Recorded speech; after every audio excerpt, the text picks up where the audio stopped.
Welcome to Politicos. ఈరోజు మేడ్చల్ మల్కాజ్గిరి జిల్లా అత్వెల్లి గ్రామంలో భూభారతి చట్టంపై అవగాహన సదస్సు నిర్వహిస్తున్నారు. ఆ సదస్సు వివరాలను మనము తెలుసుకుందాం. సభకు నమస్కారం. వేదిక మీద ఉన్న జిల్లా కలెక్టర్ గారు, అదే రకంగా మిత్రులు మాజీ శాసనసభ్యులు సుధీర్ రెడ్డి గారు, శ్రీనివాస్ రెడ్డి గారు, నరసింహ యాదవ్ గారు, హర్షవర్ధన్ రెడ్డి గారు, వజ్రేష్ యాదవ్ గారు, విజేందర్ రెడ్డి గారు, ఉపేందర్ రెడ్డి గారు, శ్యామ్ ప్రకాష్ ఆర్డీఓ గారు, మిగతా రెవెన్యూ అధికారులు, ముఖ్య నాయకులు, ఈ కార్యక్రమానికి హాజరైన భూములున్న ఆసాములు, రైతన్నలు, మీడియా మిత్రులు అందరికీ మనస్ఫూర్తిగా పేరు పేరున హృదయపూర్వక నమస్కారాలు, వందనాలు. ఇంతకుముందే గౌరవ కలెక్టర్ గారు ఈ చట్టం గురించి, ఈ చట్టం అమల్లోకి వచ్చిన తర్వాత ఎలా ఉన్నది, ఈ చట్టం రాష్ట్ర ప్రజలందరికీ చుట్టములా ఎలా ఉన్నది అనేది కొన్ని అంశాలను మీకు వివరించడం జరిగింది. 2020 చట్టం ఆనాటి ప్రభుత్వం అంతకుముందు ఉన్న చట్టంలో ఏ లోపాలు సరిదిద్దాలని ఆ చట్టాన్ని చేశారు అని ఎవరైనా ప్రశ్నిస్తే ఆనాటి ప్రశ్నకి ఆ చట్టాన్ని రూపశిల్పం చేసిన శిల్పులు అనే చెప్పుకునేవారు ఆనాటి సమాధానం చెప్పలేని పరిస్థితి ఉంది. ఈ 9,26,000 అప్లికేషన్లు ఏవైతే ఉన్నాయో వాటిలో న్యాయమైన వాటిని పరిష్కరించే అధికారం ఎంఆర్ఓ నుంచి సిసిఎల్ఐ దాకా, అంటే ప్రిన్సిపల్ సెక్రటరీ పై దాకా వారి వారి హోదాలను బట్టి, ఆ భూమి స్వభావాన్ని బట్టి అధికారాలు ఇచ్చాం. 2020 చట్టంలో ఎంఆర్ఓ తప్పు చేసిన, ఆర్డీఓ తప్పు చేసిన, జేసీ గారు తప్పు చేసిన, కలెక్టర్ గారు పొరపాటు చేసిన, ఇరిగేషన్ రెవెన్యూ సెక్రటరీ గారు పొరపాటు చేసిన అప్పీల్ చేసుకునే అధికారం లేదు. పైన అధికారిపై ఆ రైతు, ఆ భూస్వామి తన ఘోష చెప్పుకునే అవకాశాన్ని చట్టంలోనే ఇవ్వలేదు. రాష్ట్ర వ్యాప్తంగా ఒక రెవెన్యూ అధికారిని ప్రతి రెవెన్యూ గ్రామానికి కొద్ది రోజుల్లోనే ఇవ్వబోతున్నాం. దీనితో ఆ గ్రామంలో ఎవరు భూమి ఏంటో, ఎవరు గిట్టేంటో, ఎవరు నిజమేంటో ఆ రెవెన్యూ అధికారికి తెలుస్తుంది. దాని ఆధారంగా, సర్వేల ఆధారంగా భవిష్యత్తులో ల్యాండ్ పంచాయతీలు తగ్గుతాయి. ఈ చట్టంలో ఎన్ని పొందుపరచబడింది. ఆధారంగా భూదారి కూడా ఇందాక కలెక్టర్ గారు చెప్పినట్లు ఆధార్ మీ నెంబర్ కోడ్ కొడితే మీ పుట్టు పూర్వోత్తరాలన్నీ ఎలా కనిపిస్తాయో భూదారి నెంబర్ ప్రతి ఖాతాకి ఇస్తాము. ఈ భూదారి నెంబర్ కొడితే ఆ భూమి యొక్క రైతు ఖాతాలో ఉన్న ఆస్తులన్నీ స్పష్టంగా కనిపిస్తాయి.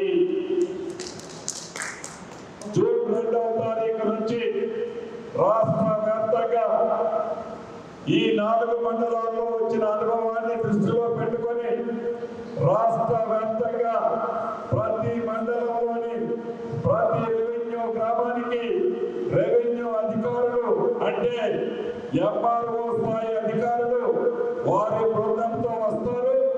ప్రతి సమస్యని మీ ఇంటి దగ్గరే పరిష్కరిస్తారని తెలియజేసుకుంటూ మరొక్కసారి ఈ కార్యక్రమానికి హాజరైన మీ అందరికీ అభినందనలు, కృతజ్ఞతలు చెప్తూ సెలవు తీసుకుంటున్నాను. Thank you very much. మన రేవంత్ రెడ్డి గారి ప్రభుత్వం ఈ భూభారతి చట్టాన్ని తీసుకొచ్చిన దాన్ని ప్రతి రైతు కూడా ఆహ్వానిస్తుడు. ముఖ్యంగా నేను ఒక విషయం చెప్పడానికి వచ్చిన వేదిక ద్వారా ఒక 8 ఎకరాల భూమి 1998లో ఫ్యాక్టరీ కింద మార్చిన దాన్ని ఫ్యాక్టరీ ఏర్పాటు చేసారు. 4% కూడా అయిపోయింది 8 ఎకరాల భూమికి. అయితే 15 నుంచి 20 వరకు ఏదైతే ఫ్యాక్టరీ యజమాని ఉందో ఆ యజమాని పేరు మీదనే ఆ భూమి వచ్చింది. 20వ సంవత్సరంలో సంవత్సరంలో అది ఆటోమేటిక్గా ఒక వ్యక్తి నుంచి ఇంకో వ్యక్తికి పట్ట మార్పిడి జరిగింది, హక్కు మార్పిడి జరిగింది. అనోన్ పర్సన్, ఆ పర్సన్ ఎక్కడ లేడు, ఆయన తీసుకొచ్చి ఆ ధర్నీ వేసేసారు. అది 8 ఎకరాల ల్యాండ్, చాలా కాస్ట్లీ ల్యాండ్. అయితే దానికి ఏం చెప్పారంటే 38 PM 38 కింద పిటిషన్ పెట్టుకోమంటే PM 38 కింద పిటిషన్ పెట్టుకుంటే అది ఏ మాత్రం కూడా కలెక్టర్కు నేను చేంజ్ చేసే అధికారం లేదు. ఇప్పుడు 5 సంవత్సరాల నుంచి కూడా 5 నెలల నుంచి కూడా కాంగ్రెస్ ప్రభుత్వం వస్తుంది, భూభారం చట్టం తీసుకొస్తుంది, తప్పకుండా దానికి పరిష్కారం దొరుకుతుందని అట్లా ఉండి కోట్లాది రూపాయల విలువ భూమి అది ఎవరో తెలియని వ్యక్తి మీద ఉంటే ఆయనకు నోటీసులు ఇచ్చి దాన్ని ఆయన నాకు ఎక్కడ సంబంధం లేదు ఈ భూమితోటి, అనవసరంగా నా భూమిని పట్టాకాలంలో చేర్చిరని చెప్పినా కానీ తీయడానికి అవకాశం లేని భూమి ఏదైతే ధరణి చట్టం ఉందో దాన్ని తీసుకుపోయి ఏదైతే ముఖ్యమంత్రి చెప్పిండో బంగాళాఖాతంలో కలుపుతాను, తప్పకుండా ఇది కలిసినందుకు ప్రతి రైతు కూడా సంతోషపడుతుందో, ప్రతి సమస్య కూడా ఈ భూభారతి ద్వారా మన పరిష్కారం దొరికిందనే పూర్తి విశ్వాసంతో ఉన్నాం. తప్పకుండా అధికారుల మీద కూడా దీని మీద దృష్టి పెట్టి ఏదైతే ప్రభుత్వం అనుకుంటుందో దానికి అనుకూలంగా పనిచేసి ఏ సమస్య ఉన్నా కానీ నాలయపక చేయకుండా తప్పకుండా దీన్ని పరిష్కారం చేస్తారని వేదిక ద్వారా కోరుకుంటూ ఈ అవకాశం ఇచ్చిన మీ అందరికీ కూడా పేరు పేరు నమస్కారం తెలియజేస్తూ థ్యాంక్ యూ. సభకు వచ్చిన అందరి పెద్దలకు నమస్కారం. నా పేరు రఘుపతి, మన గిరిమాపూర్ మెడ్చల్ మండలం. మేము ముగ్గురం అన్నదమ్ములు ఉన్నాం సార్. అయితే 221 సర్వే నెంబర్ అని అసైన్ అని గత కొన్ని సంవత్సరాలు మేము ఎన్నోసార్లు ఎప్పుడు పెట్టుకున్నాం, మాకు ఇవ్వలేదు. సరే, ఒక కూతురు పెళ్లి చేయాలన్నా చదువుకోవాలన్నా ఇబ్బంది జరుగుతుందని చెప్పి ఆ 221 సర్వే నెంబర్ అసైన్ అమ్మేసుకుందామని చెప్పి మేము ముగ్గురం నిర్ణయించుకున్నాము. దాన్ని మన డి శ్రీనివాస్ పెద్దలు నిజామాబాద్ వాళ్ళు మరియు ఏవి సత్యనారాయణ అని చెప్పి అతను ఇంకో ఇద్దరు కలిపి 5 ఎకరాలు కొనుగోలు చేసారు. 2014లో కొనుగోలు చేసారు. తర్వాత వాళ్ళకి నోటేషన్ అవ్వలేదు. అది అవ్వకుండా మాకే రైతు బంధు వచ్చింది, అన్ని జరిగినాయి. తర్వాత మొన్న 2022-23లో మనకు సంబంధించి వాళ్ళు వేరే వాళ్ళకి అమ్ముకున్నారు. రూపల్ ప్రతాప్ రెడ్డి ఇంకో వాళ్ళు కలిపి కొనుగోలు చేస్తే చేసుకున్నారు. మేము ఎలాగో అమ్ముకున్నాం, మన నమ్మకం నాది కాదు. అయితే పాస్బుక్లు ముగ్గురు ఉంటాయి కదా, ఇంకా వేరే ఇతర సర్వే నెంబర్లు ఉన్నాయి.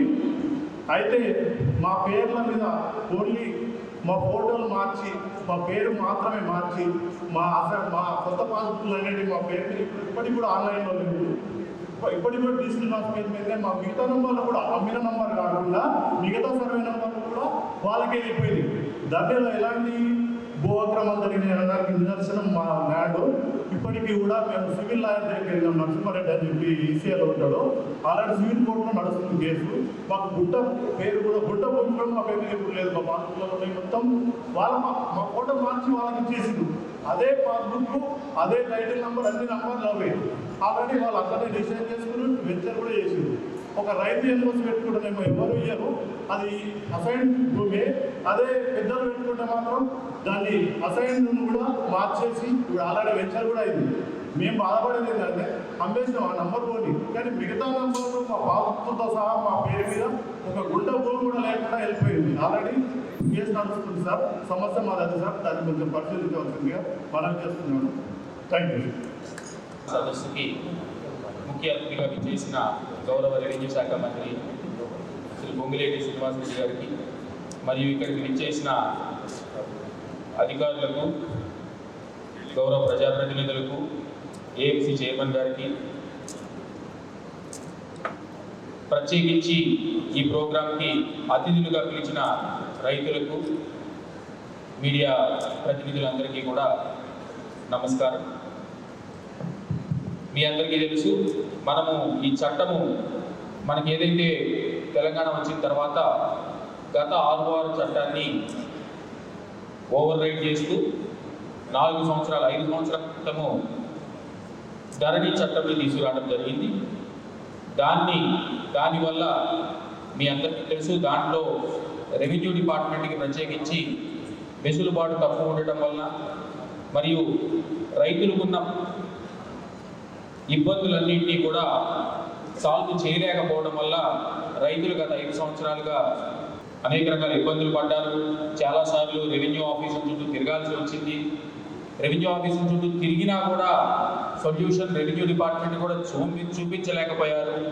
వీటన్నింటినీ ఎలాగైనా సాల్వ్ చేయాలనే ఉద్దేశంతో రాష్ట్ర ప్రభుత్వము, గౌరవ ముఖ్యమంత్రి వర్యులు, గౌరవ రెవెన్యూ మంత్రి గారు ప్రత్యేకించి జనవరి 4వ తారీఖున మనకి భూభారతి చట్టంని తీసుకురావడం జరిగింది, నోటిఫికేషన్ కూడా చేయడం జరిగింది. దాని తర్వాత దాని మీద కూడా మరియు ఫర్దర్ ప్రత్యేకించి అధ్యయనం చేసి నిపుణులతో మాట్లాడి మనకి మొన్న అంబేద్కర్ జయంతి సందర్భంగా ఏప్రిల్ 14వ తారీఖున రూల్స్ను కూడా భూభారతి రూల్స్ ఏవైతే ఉన్నాయో వాటిని కూడా నోటిఫై చేసుకోవడం జరిగింది. 4-5 పాయింట్లు క్లుప్తంగా వివరిస్తాను.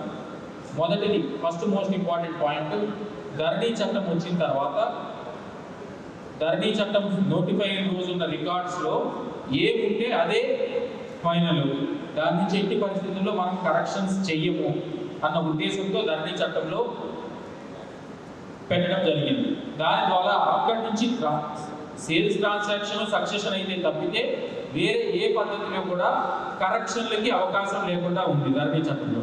దానివల్ల అంతకుముందు రెవెన్యూ డిపార్ట్మెంట్ ద్వారా కానీ లేకపోతే ఇంకేదైనా విషయంలో కానీ తెలిసి కానీ తెలియక కానీ జరిగిన తప్పుని కరెక్ట్ చేసే అధికారం లేకుండా పోయింది. దానివల్ల రైతులు చాలామంది ఇబ్బంది పడ్డారు. చాలా వాటికి మా దగ్గర సొల్యూషన్ లేదు, సివిల్ కోర్టుకు వెళ్ళమని మేమే చాలా మందికి చెప్పాల్సి వచ్చింది. సో ఆ ప్రాబ్లమ్ని సాల్వ్ చేసే ఉద్దేశంతో భూభారతి చట్టంలో ప్రముఖంగా ధరణి చట్టంలో లేనిది పెట్టింది ఏంటి అంటే, ఏమన్నా తప్పు ఇప్పుడున్న రికార్డ్స్లో, ఇప్పుడున్న కరెంట్ రెవెన్యూ రికార్డ్స్లో ఏదైనా తప్పు కానీ ఉంటుంది, అది చిన్నది కానీ పెద్దది కానీ తెలిసి జరిగినా తెలియక జరిగినా ఏ తప్పు జరిగినా దాన్ని కరెక్ట్ చేసే అధికారము రెవెన్యూ డిపార్ట్మెంట్కి ఈ భూభారతి చట్టము రూల్స్ ప్రత్యేకించి కల్పించబడింది. దాంట్లో వేరియస్ లెవెల్స్ ఉన్నాయి. కొన్ని తప్పులకి ఆర్టీఓ గారు కరెక్షన్స్ చేయొచ్చు, కొన్ని తప్పులకి కలెక్టర్ కానీ జాయింట్ కలెక్టర్ కానీ కరెక్షన్స్ చేయొచ్చు. అంటే ఇవాళ నుంచి, అంటే మనకు మొన్న నోటిఫై అయినప్పటి నుంచి రెవెన్యూ రికార్డ్స్లో ఎవరికి ఏ గ్రీవెన్స్ ఉన్నా, ఫలానాది ప్రాబ్లం ఉంది అని తెలిస్తే దాన్ని రెవెన్యూ అధికారులకి అప్లికేషన్ పెట్టుకుంటే దాన్ని తప్పకుండా సాల్వ్ చేసే బాధ్యత మరియు అధికారము రెవెన్యూ డిపార్ట్మెంట్లో ఇవ్వడం జరిగింది. సో దాని ద్వారా ఇప్పటి వరకు ప్రాబ్లంలు ఫేస్ చేసిన రైతులందరికీ కూడా సొల్యూషన్ కల్పించడానికి అవకాశం ఉంటుంది. అది రెండవది, ధరణి చట్టంలో లేనిది ప్రముఖ అనదర్ ఇంపార్టెంట్ పాయింట్, ఒక ధరణి చట్టం యూజ్ చేసి ఏదన్నా సక్సెషన్ కానీ మ్యుటేషన్ కానీ జరిగితే ఒక అధికారి ఏదైనా తెలిసి కానీ తెలియక కానీ ఏదైనా తప్పు చేస్తే దాన్ని అసలు దాన్ని అప్పీల్ చేసే అధికారం, మనం అప్పీల్ అంటాము, అంటే దాన్ని రిక్వెస్ట్ పెట్టుకోవడం పై అధికారికి. ఒక అధికారి తప్పు చేశారు, అది కొంతమంది తెలిసి చేయొచ్చు తెలియక చేయొచ్చు. అధికారి తప్పు చేస్తే ఆ పై అధికారికి రిక్వెస్ట్ పెట్టుకునే అవకాశమే ధరణి చట్టం ఎట్టి పరిస్థితుల్లోనూ ఇవ్వలేదు. ఏదైనా తెలియక పొరపాటు చేసినా కూడా దాన్ని సాల్వ్ చేసే అధికారం తహసీల్దార్కి కానీ ఆర్టీఓ కానీ లేదు. కానీ మన ఈ భూభారతి చట్టము రూల్స్ ప్రకారం ఏ ఆటనైనా కానీ, ఏ రైతుకైనా కానీ, ఏ ఆస్తికైనా కానీ దాని మీద ఏ చిన్న సందేహం ఉన్నా దాన్ని అప్పీల్ చేసే అధికారము, హక్కు రైతులకు ఇవ్వడం జరిగింది. చేసుకున్న పెండింగ్ ఉన్న లక్షలాది అప్లికేషన్స్ కూడా ఈ భూభారతి చట్టం ద్వారా మనకి సాల్వ్ చేసే అవకాశం మనకి తగ్గింది.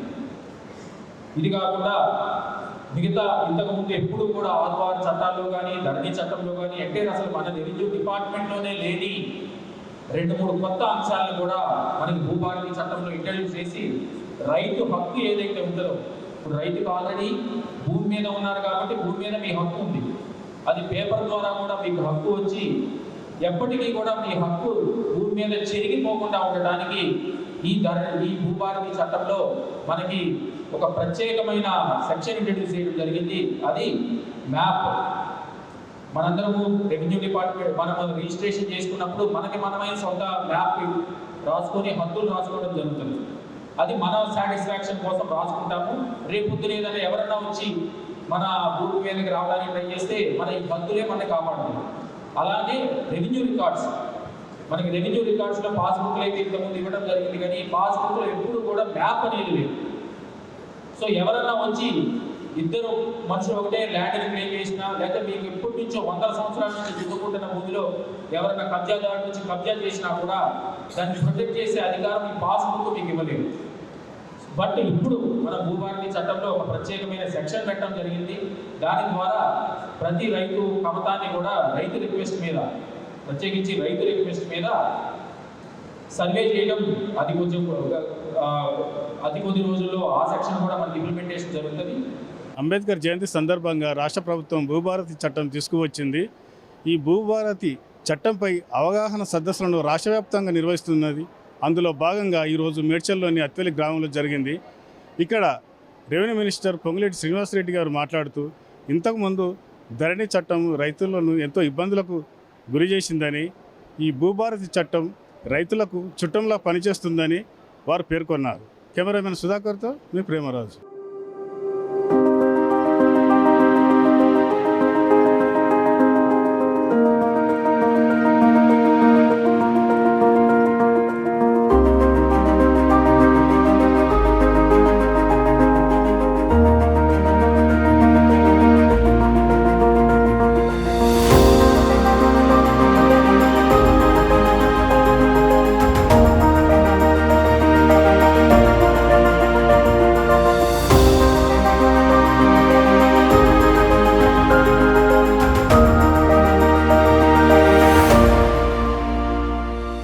Please subscribe to the channel and download the Politicos app from the links in the description.